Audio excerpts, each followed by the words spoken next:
chiroyliligi zavodnikidek. Bu bo'lsa ailemizning tevariki. Öz qo'liga yasagan 30 yildan oldin yasagandim deydi. Buni bunimi dadam men qoldirgan. Men bu tevariklerimga tayinib, qo'shnilarimning ancha-muncha ishlarini qilib beraman.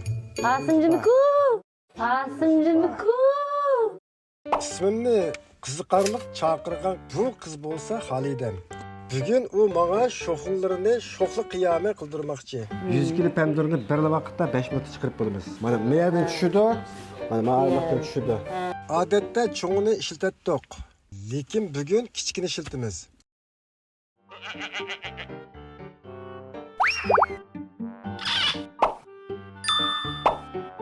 Avar qildi be, ishga tushdan tam durumni ikirib sizni. Rahmat.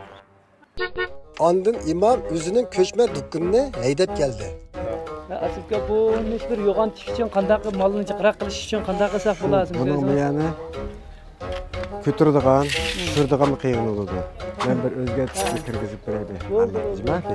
Rahmat, unda imom mening layarimni anglab, rozmanlik bilan ketib qoldi.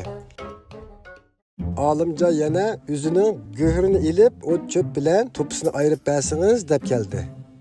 Albatta, amaliyot jarayonida ba'zi masalalarni bayqagan bo'ldi. Endi yana bir yer emas sizga yerim. Mol chorvalarga mening tushkini, setkininki, demisini 5 million, 3 million qilib beray. Uyga qaytib, matematik temada chertyojni sizib, hisoblab, masalani hal qildim. Men qo'shnilarimga hozirgacha 20 turlik uskun yasab berdim. Bu uskunlar ichida meni eng rozi qilgani to'nglashdan saqlash juniki.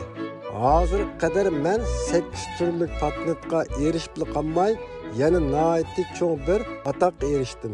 Oğlum sonunda koşacağım. Siz bilan tanishganligimdan intayin xursandman.